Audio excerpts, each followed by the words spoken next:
ಜೋರು ಜಿಟಿ ಜಿಟಿ ಮಳೆ ಬರ್ತಾ ಇರಬೇಕು, ಬಿಸಿ ಬಿಸಿ ಅನ್ನ ಇರಬೇಕು, ರುಚಿಯಾಗಿ ಈ ಹುಳಿ ಇರಬೇಕು, ಘಮ ಘಮ ಅಂತ ಪರಿಮಳ ಬರ್ತಾ ಇರುವಂತಹ ಕಾಟು ಮಾವಿನ ಹಣ್ಣು ಮತ್ತು ಮಂಗಳೂರು ಸೌತೆಕಾಯಿ ಹಾಕಿ ಹುಳಿ ಮಾಡೋಣ.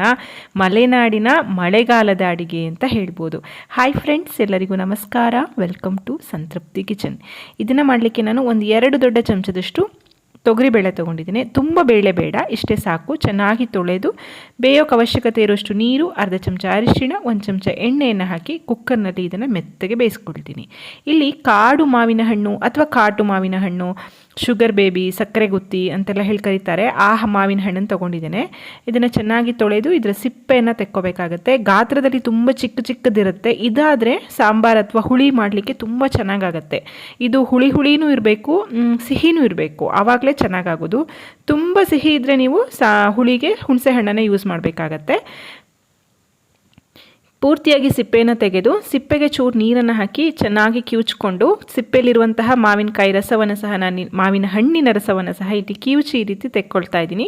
ಸಿಪ್ಪೆ ಏನು ಹಾಕೋದು ಬೇಡ, ಜಸ್ಟ್ ಮಾವಿನ ಹಣ್ಣಿನ ಗೊರಟು ಮತ್ತು ಅದರ ಪಲ್ಪನ್ನು ಮಾತ್ರ ಇಲ್ಲಿ ಬಳಸ್ಕೊಳ್ಳೋಣ. ನಾನಿಲ್ಲಿ ಒಂದು 4-5 ಮಾವಿನ ಹಣ್ಣನ್ನು ತೊಗೊಂಡಿದ್ದೀನಿ. ನಾನು ತೊಗೊಂಡಿರುವಂಥದ್ದು ಹುಳಿನೂ ಇದೆ, ಸಿಹಿನೂ ಇದೆ. ಕೆಲವೊಂದು ತುಂಬ ಹುಳಿ ಇದೆ, ಕೆಲವೊಂದು ತುಂಬ ಸಿಹಿ ಇದೆ.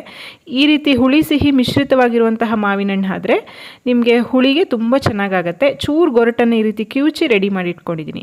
ಈ ಕಡೆ ಚಿಕ್ಕದೊಂದು ಮಂಗಳೂರು ಸೌತೆಕಾಯಿ, ಮೊಗೆಕಾಯಿ, ಬಣ್ಣದ ಸೌತೆ ಅಂತೆಲ್ಲ ಏನು ಹೇಳಿ ಕರೀತಾರಲ್ಲ, ಅದನ್ನು ತೊಗೊಂಡಿದ್ದೀನಿ. ಅದನ್ನು ಸಹ ಚೆನ್ನಾಗಿ ತೊಳೆದು ಸಿಪ್ಪೆ ಸಮೇತವಾಗಿ ಹೆಚ್ಕೋಬೇಕಾಗತ್ತೆ. ಮಧ್ಯದಲ್ಲಿರುವಂತಹ ತಿರುಳನ್ನು ಈ ರೀತಿ ಪೂರ್ತಿಯಾಗಿ ತೆಗೆದು ಹುಳಿಗೆ ಬೇಕಾದಷ್ಟು ದೊಡ್ಡ ದೊಡ್ಡ ಹೋಳನ್ನಾಗಿ ನಾನು ಇದನ್ನು ಮಾಡ್ಕೊಳ್ತಾ ಇದ್ದೀನಿ. ನಾನಾಗಲೇ ಹೇಳಿದಾಗಲೇ ಮಳೆಗಾಲದಲ್ಲಿ ಈ ಮಾವಿನ ಹಣ್ಣು ಹೇರಳವಾಗಿ ಸಿಗುತ್ತೆ. ಅಂಥ ಟೈಮ್ನಲ್ಲಿ ಖಂಡಿತ ಮಾಡಿ ನೋಡಿ, ತುಂಬ ಚೆನ್ನಾಗಿರುತ್ತೆ ಫ್ರೆಂಡ್ಸ್. ಇದು ಪೂರ್ತಿಯಾಗಿ ಹೆಚ್ಚಿ ಆಯಿತು. ಈಗ ಪಾತ್ರೆಗೆ ನಾನು ನೀರನ್ನು ಹಾಕಿ ಮೊಗೆಕಾಯಿ ಅಥವಾ ಮಂಗಳೂರು ಸೌತೆಕಾಯಿಯ ಹೋಳನ್ನು ಹಾಕಿ ಬೇಯಿಸ್ಲಿಕ್ಕೆ ಇಡ್ತಾ ಇದ್ದೀನಿ. ಬೇಳೆ ಒಟ್ಟಿಗೆಲ್ಲ ನಾವು ಇದನ್ನು ಬೇಯಿಸ್ಕೋಬಾರ್ದು. ಈ ರೀತಿ ಓಪನ್ ಪ್ಯಾನಲ್ಲಿ ಬೇಯಿಸಿದ್ರೆ ಚೆನ್ನಾಗಾಗತ್ತೆ.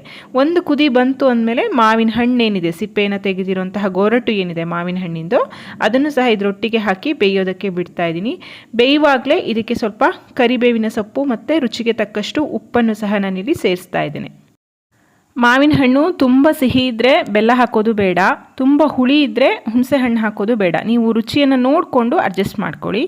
ಈಗ ಮಿಕ್ಸರ್ ಜಾರಿಗೆ ಒಂದು ಅರ್ಧ ಕಪ್ಪಿನಷ್ಟು ತೆಂಗಿನಕಾಯಿ ತುರಿಯನ್ನು ಹಾಕ್ಕೋತಾ ಇದ್ದೀನಿ. ಖಾರಕ್ಕೆ ಒಂದು 3-4 ಬ್ಯಾಡಗಿ ಮೆಣಸಿನಕಾಯಿ. ಇಲ್ಲಿ ಈ ಹುಳಿ ಸ್ವಲ್ಪ ಖಾರನೂ ಜಾಸ್ತಿ ಇರಬೇಕು, ಸಿಹಿನೂ ಸಹ ಜಾಸ್ತಿ ಇರಬೇಕು.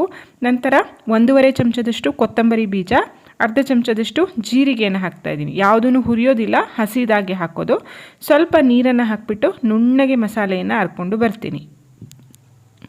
ಈ ಹುಳಿಗೆ ನಾವು ಉದ್ದಿನಬೇಳೆ, ಕಡಲೆಬೇಳೆ ಅದನ್ನೆಲ್ಲ ಹಾಕಲ್ಲ, ಮತ್ತು ಹುರಿದು ಮಾಡೋದಿಲ್ಲ. ಈ ರೀತಿ ಹಸಿದಾಗೆ ಮಾಡೋದು. ನೋಡಿ, ಚೆನ್ನಾಗಿ ನುಣ್ಣಗೆ ರುಬ್ಬಿ ಆಯಿತು. ಈ ಕಡೆ ನಾವು ಬೇಯಿಸ್ಲಿಕ್ಕಿಟ್ಟಂತಹ ಮಂಗಳೂರು ಸೌತೆ ಮತ್ತು ಮಾವಿನ ಹಣ್ಣು ಚೆನ್ನಾಗಿ ಹದವಾಗಿ ಬೆಂದಿದೆ. ಒಳ್ಳೆ ಮಾವಿನ ಹಣ್ಣಿನ ಪರಿಮಳ ಸಹ ಬರ್ತಾ ಇದೆ. ಒಂದು ಹೋಳನ್ನು ಬೇಕಿದ್ರೆ ನೀವು ಚೆಕ್ ಮಾಡಿ ನೋಡಿ. ಚೆನ್ನಾಗಿ ಬೆಂದಿದೆ ಅಂತ ಆದಮೇಲೆ ನಾವು ರುಬ್ಬಿರೋಂತಹ ಮಸಾಲೆಯನ್ನು ಹಾಕ್ಕೋಬೇಕು.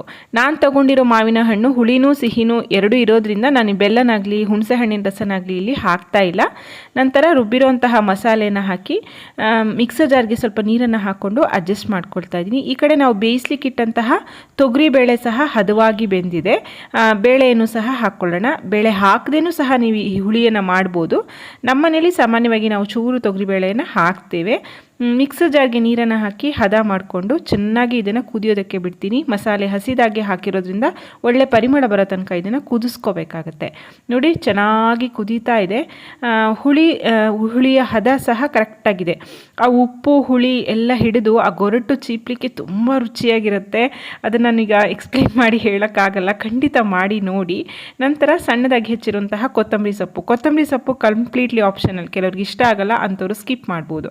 ಈಗ ಒಂದು ತೆಂಗಿನೆಣ್ಣೆಯ ಒಗ್ಗರಣೆ, 1 ಚಮಚ ತೆಂಗಿನೆಣ್ಣೆ, ಅರ್ಧ ಚಮಚ ಸಾಸಿವೆ, ಅರ್ಧ ಚಮಚ ಉದ್ದಿನಬೇಳೆ, ಒಳ್ಳೆ ಪರಿಮಳ ಇರುವಂತಹ ಇಂಗನ್ನು ಹಾಕಿ ಒಗ್ಗರಣೆಯನ್ನು ಬಾಡಿಸ್ಕೊಂಡು ಬೆಂದಿರುವಂತಹ ಒಗ್ಗರಣೆಯನ್ನು ಹುಳಿಗೆ ಕೊಟ್ಟು ಮಿಕ್ಸ್ ಮಾಡಿದ್ರೆ ರುಚಿಯಾಗಿರುವಂತಹ ಘಮಘಮಿಸುವಂತಹ ಸೌತೆಕಾಯಿ ಮಾವಿನ ಹಣ್ಣಿನ ಹುಳಿ ತಯಾರಾಯಿತು. ಇನ್ಯಾಕೆ ತಡ, ಬಿಸಿ ಬಿಸಿ ಅನ್ನ ಮಾಡ್ಕೊಳ್ಳೋದು, ಊಟ ಮಾಡೋದು. ನೀವು ಸಹ ಟ್ರೈ ಮಾಡಿ ನೋಡಿ ಫ್ರೆಂಡ್ಸ್, ಹೇಗಾಯ್ತು ಅಂತ ತಿಳಿಸಿ. ಅದಕ್ಕೂ ಮುಂಚೆ ವಿಡಿಯೋವನ್ನು ಲೈಕ್ ಮಾಡಿ, ಶೇರ್ ಮಾಡಿ, ಕಮೆಂಟ್ ಮಾಡಿ. ಮತ್ತೊಂದು ರುಚಿಯಾದ ಅಡುಗೆಯೊಂದಿಗೆ ಮತ್ತೆ ಬರ್ತೇನೆ. ಅಲ್ಲಿವರೆಗೂ ಧನ್ಯವಾದಗಳು. Thank you for watching. Thank you.